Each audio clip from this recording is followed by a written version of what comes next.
Kelechi used to believe that the happiest day of his life was the day he married Chisholm. He often told his friends that she was the best thing that ever happened to him.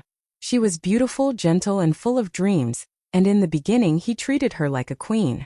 He would bring her little surprises, take her out proudly, and remind her that she was his treasure. But as the months turned into years, something inside him changed. The love that once felt warm and tender slowly turned cold.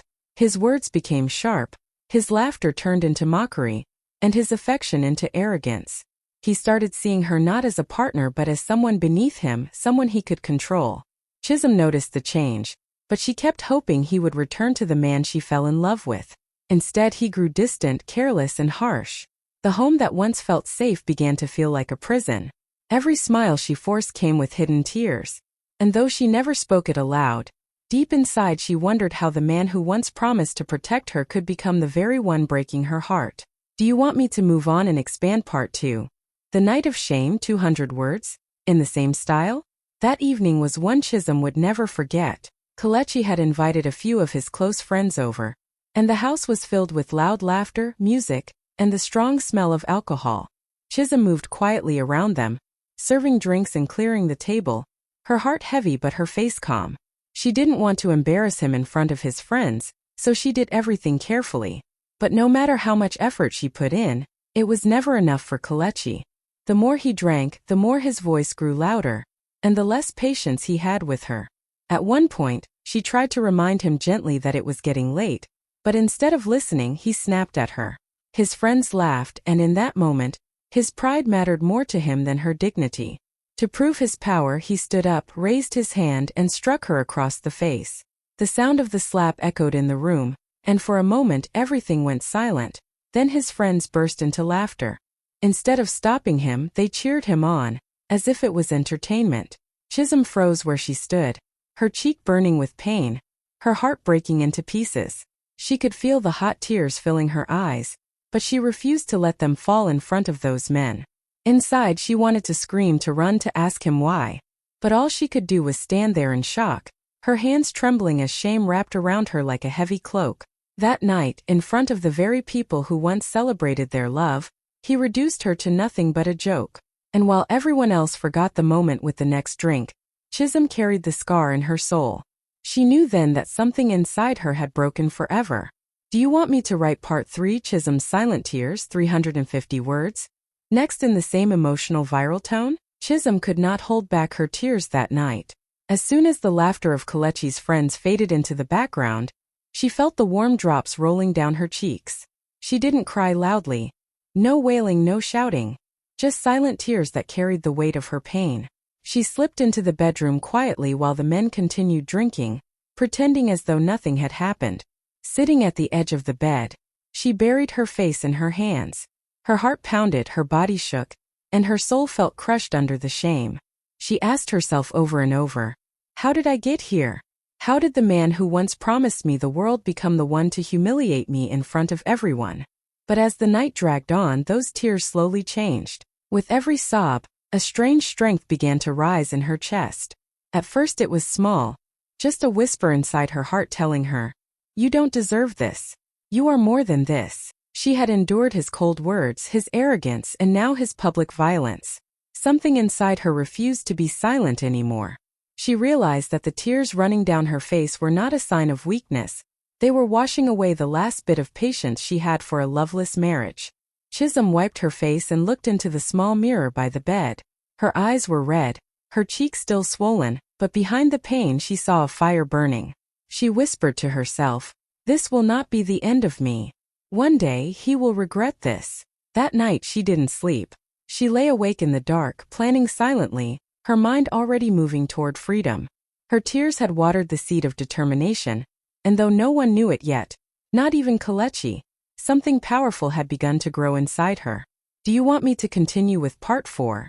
The decision to leave, 350 words? In the same tone? That night, while Kelechi and his friends drank themselves into sleep, Chisholm made the hardest decision of her life. She sat in the darkness of the bedroom, her heart racing, her eyes swollen from crying, but her mind was clear. She knew she couldn't stay any longer. Every moment under his roof felt like chains tightening around her neck. Love had turned into humiliation, and her marriage had become a cage. Quietly, she pulled out a small bag from under the bed and began to pack. She didn't have much, just a few clothes, her certificates, and a small savings box she had hidden away over the years. Each item she placed into the bag carried a memory, some sweet, most painful, but she pushed the emotions aside. She moved slowly, careful not to wake him, her hands trembling as she folded her things. Every sound in the silence of the night made her freeze, but she kept going. Her heart ached when she looked around the room that once held her dreams as a bride. Now it was just a room filled with broken promises. Before leaving, she stood at the doorway for a long moment, staring at Kelechi's sleeping form. Once she would have kissed him goodnight. Now she felt nothing but emptiness. Chisholm whispered to herself, "I deserve better. I will not die in this pain."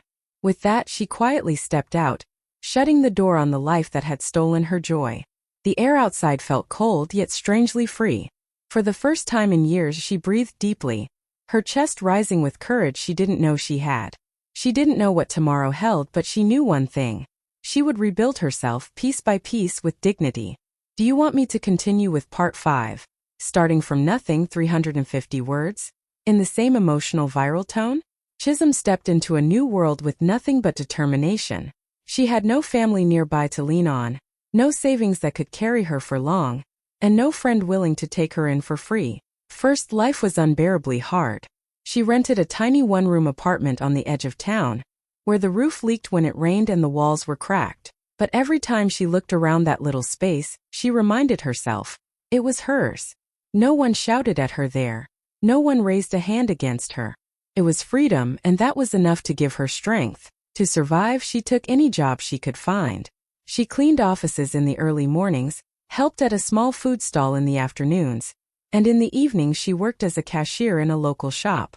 Some days she came home with aching feet, too tired to even eat, but she never allowed herself to complain. Each coin she earned, no matter how small, was a brick in the foundation of her new life. She saved every naira she could, cutting down on food and clothes just to have enough for tomorrow. At night, while others slept, Chisholm stayed awake with her books. She borrowed old business materials from a neighbor and spent hours studying by the dim light of a single bulb. She believed knowledge was her way out of poverty and pain. Sometimes she would close her eyes and imagine herself in a big office, leading people, building something she could call her own. That vision became her fuel. Even on nights when tears threatened to fall, she wiped them away and kept reading. The world thought she was just another abandoned woman struggling to survive. But deep inside, Chisholm was quietly planting the seeds of her future. Every sleepless night, every long day of work, was shaping her into someone stronger than even she realized. She was starting from nothing, but she was not planning to stay there. Do you want me to continue with part 6? Education as her weapon, 350 words. In the same tone? Chisholm knew that if she wanted to rise above her struggles, she needed more than just hard work. She needed knowledge. With the little savings she had managed to gather, she enrolled in short business courses at a local training center. It wasn't easy. Sometimes she would go to class hungry because she had spent her last money on transportation and materials. She often sat in the back of the classroom, taking notes carefully, determined not to miss a single word. While others complained about how hard the lessons were, she welcomed the challenge, because she wasn't learning just for grades. She was learning to rebuild her life. Outside the classroom, she sought guidance from anyone who could teach her something useful. She found mentors in unexpected places. An elderly shop owner who taught her the basics of managing accounts, a kind lecturer who encouraged her to dream bigger, even a neighbor who shared tips about customer service. Slowly, she gathered little pieces of wisdom and stitched them together into a vision for her future. Every lesson became a weapon, every piece of advice a shield against the hopelessness that once tried to swallow her. Persistence became her best friend. There were days she wanted to give up, when exhaustion from her multiple jobs made it hard to keep going. But each time, she reminded herself of the night Kelechi humiliated her in front of his friends. She remembered the sting of that slap, the laughter of the men, and the tears she cried alone. Instead of breaking her, that memory pushed her forward. She promised herself she would never again be at the mercy of someone else's power. With every new skill she gained, Chisholm's confidence grew. She began to carry herself differently, her back straighter, her eyes sharper, her heart stronger. The pain that once felt like a chain around her neck was slowly transforming into fuel for greatness. She wasn't just surviving anymore. She was preparing for a life that would silence every voice.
Chisholm poured her heart and soul into the opportunity she had been given.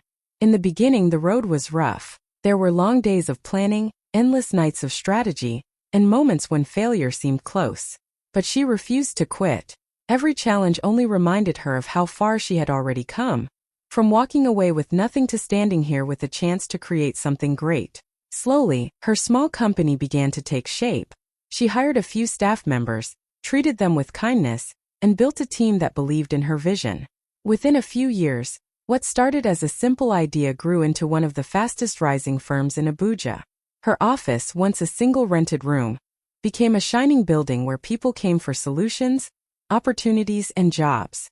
Clients trusted her because she didn't just offer services. She offered integrity, passion, and results. Newspapers began writing about her, calling her one of the most visionary young leaders in the country. She was invited to speak at events, her words inspiring other women who had once felt powerless. Chisholm never forgot where she came from. She carried her scars with pride, but instead of letting them hold her down, she used them as proof that strength can grow out of suffering. Each time she walked into her office and saw her employees smiling, she felt a quiet joy inside. She had built something no one could take away from her. She had risen from the ashes of humiliation and pain, and now she stood tall, untouchable, respected, and admired. Her name traveled beyond Abuja, reaching other parts of Nigeria and even across Africa. People no longer saw her as the woman who once endured shame. They saw her as a force of power, a leader with vision, and a symbol of resilience. The girl who once packed her bags in silence had now become the woman who changed her own destiny. And this was only the beginning. Do you want me to continue with Part 9, The Inevitable Encounter, 350 words? In the same emotional viral. The day of the big merger meeting felt like any other to Chisholm, yet it carried a destiny she could never have imagined years ago. She arrived early, dressed in a perfectly tailored suit with a touch of traditional elegance, her head held high. The boardroom was filled with some of the most powerful businessmen in Abuja, all waiting to negotiate terms with her company. She sat at the head of the long polished table, calm and composed, reviewing her notes with quiet confidence. Then the doors opened, and in walked a group of executives from the partner company. Chisholm lifted her eyes, and froze for just a second. Leading them was Kelechi. Behind him were the same old friends who once sat in his living room, laughing when he humiliated her. Time seemed to stand still. Kelechi's confident stride faltered the moment his eyes met hers. His jaw tightened, his face drained of color, and his friends exchanged uneasy glances. None of them had expected this. The woman they once mocked, the woman they treated like nothing, was now the one sitting at the head of the table. The power was in her hands. She didn't flinch, didn't let her emotions show. Instead, she gave a small, polite smile and gestured for them to take their seats. The room was silent except for the shuffle of chairs. Inside, Kelechi was burning with regret. He remembered the night he struck her, the laughter of his friends, the tears on her face. Now those same men lowered their eyes, unable to meet hers. The weight of shame filled the room. Chisholm, however, remained steady, her voice calm and firm as she welcomed everyone to the meeting. She was no longer the broken woman they once knew. She was their equal, no, their superior. In that moment, the tables had turned completely. The pain of the past had transformed into a victory so sweet that no words could describe it. Do you want me to continue with part 10? Their shock, 350 words. In the same emotional viral storytelling style? The boardroom, once filled with the usual noise of business chatter, suddenly felt heavy with silence. The men who had once sat in Kelechi's living room, cheering when he slapped his wife, now sat stiff in their chairs. Their eyes refused to meet hers. Some cleared their throats nervously, others stared down at their files pretending to read. But nothing could hide their shock. The whispers began to flow quietly around the room. Is that her? She's the CEO? The same Chisholm. The disbelief was written all over their faces. Kelechi's friends, who once laughed at her pain, now looked as though the ground beneath them might swallow them whole. They had never imagined that the woman they thought was powerless would rise to such heights. Each time their eyes flickered toward her, they quickly looked away, embarrassed, ashamed, and humbled. They had seen her at her lowest moment, and now they were forced to face her at her highest. Chisholm sat calmly, her back straight, her hands resting gracefully on the table. She didn't need to remind them of the past. The memory was already haunting them. The way she carried herself spoke louder than any insult could. The same woman they once dismissed was now the one whose signature could decide the future of their company. Kelechi himself was drowning in regret. His palms were sweaty, his throat dry, his thoughts running in circles. He remembered how he once laughed at her dreams, how he never believed she could survive without him. Now here she was, not just surviving but commanding respect in a room full of powerful men. The entire boardroom buzzed with murmurs as the reality sank in. She's the new CEO. She owns the company we need. The shame of the past pressed down on them all. Chisholm didn't need to say a word. Her presence alone was the loudest reminder that no one should ever underestimate a woman who has been broken and rebuilt herself stronger. Do you want me to continue with part 11? His regret, 350 words, in the same. Kelechi sat frozen in his chair, his heart pounding so loudly he could barely hear the voices around the table. The confident man who had walked into the meeting was gone, replaced by someone pale and trembling inside. His eyes darted toward Chisholm, but every time she looked up, he quickly lowered his gaze. He couldn't believe what he was seeing. The same woman he once mocked, the woman he slapped in front of his friends, was now seated in power, holding the future of his company in her hands. Regret crashed over him like a heavy wave. He remembered the night clearly, the sting of his hand on her face, the laughter of his friends, her silent tears. At the time he had felt proud, as if proving his dominance made him a man. But now, sitting before her success, he realized how foolish he had been. Instead of crushing her, he had only pushed her to rise higher. And now she was above him in every way that mattered. His friends shifted uncomfortably beside him, each of them silently regretting the part they had played in that shameful night. But for Kelechi, the regret cut deeper. This wasn't just about humiliation. It was about the life he could have shared with her.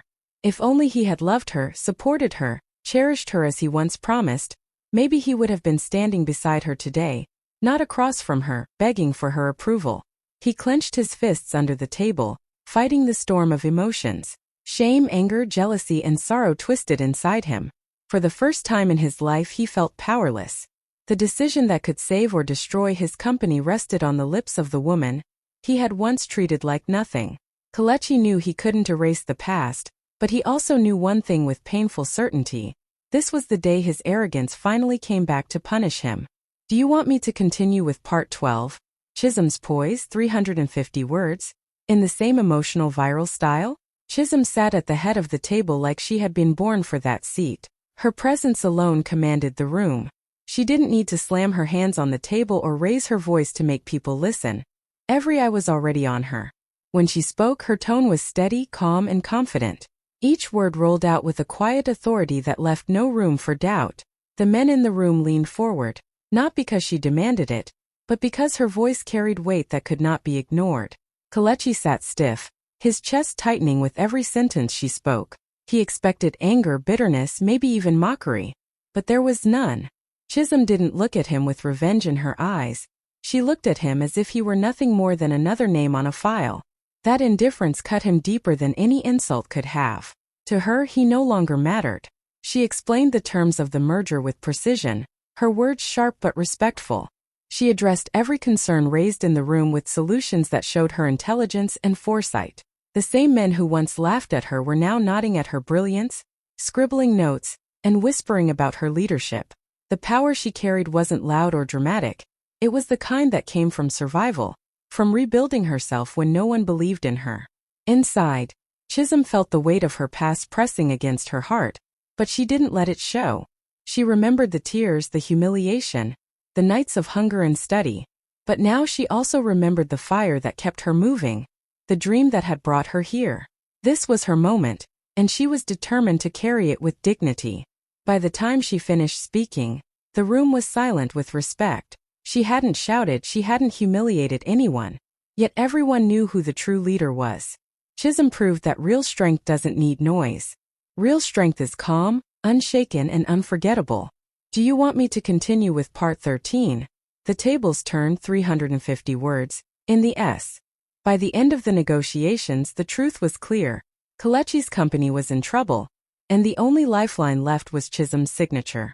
Every proposal, every adjustment, every clause came back to her for approval. The men on his side of the table whispered frantically, trying to hide their desperation, but it was obvious. Without Chisholm's agreement, their business would sink. Kelechi sat there, watching her go through the documents with calm focus, his stomach twisting into knots. For the first time in his life, he truly felt what it meant to be powerless. The same woman he once thought was weak now held his future in her hands. It wasn't just about money or contracts, it was about respect, a respect he had failed to give her when she was his wife. As he stared at her, memories came flooding back. Her quiet obedience, the way she had once tried to please him, the tears she hid when he mocked her. He realized, with a pain sharper than a knife, that he had thrown away a jewel while chasing shadows. And now that jewel had become a crown, one he could never touch again. When Chisholm finally looked up, her expression was steady, her voice firm as she laid out her final conditions. The room listened intently, knowing her words carried the power to decide everything. Kelechi's throat went dry. This wasn't just a business deal anymore. This was Judgment Day. Every act of cruelty, every insult, every laugh at her expense had led him to this moment. The tables had turned completely. Once he made her beg for kindness. Now he was the one silently begging for mercy. For the first time, Kelechi understood the true cost of disrespect. It wasn't just losing love. It was losing everything. Do you want me to continue with part 14? A public reminder, 350 words. In the same emotional viral flow, Chisholm closed the file slowly and lifted her eyes, letting them rest on Kelechi for the first time since the meeting began. The room seemed to freeze. Everyone could feel the tension in the air, like electricity before a storm. Her gaze was calm, not angry, but sharp enough to pierce through him. She leaned forward slightly, her voice steady and clear, carrying across the entire boardroom. A man who cannot respect a woman has no place at my table. The words struck harder than any slap could. The silence that followed was heavy. The men shifted in their seats, some exchanging nervous glances, others bowing their heads.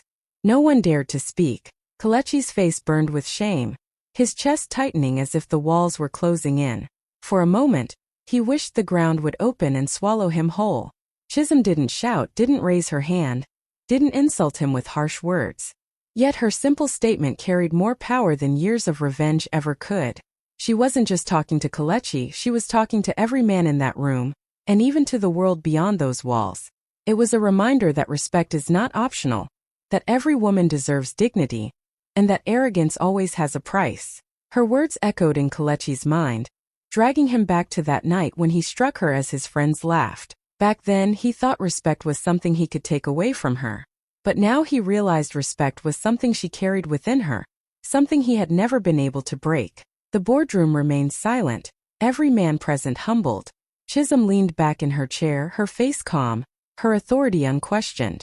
She had spoken not just as a CEO, but as a woman who had turned her pain into power. That single sentence became the line that separated her past from her present. And in that silence everyone understood. They were no longer looking at the broken woman Kelechi once humiliated. They were looking at the victor. Do you want me to finish with part 15, her victor? The meeting ended, but the weight of Chisholm's words still hung in the air. She gathered her files calmly, stood up, and walked out with a quiet grace that made everyone rise to their feet without even thinking. Her heels clicked against the polished floor, each step echoing like a reminder of how far she had come.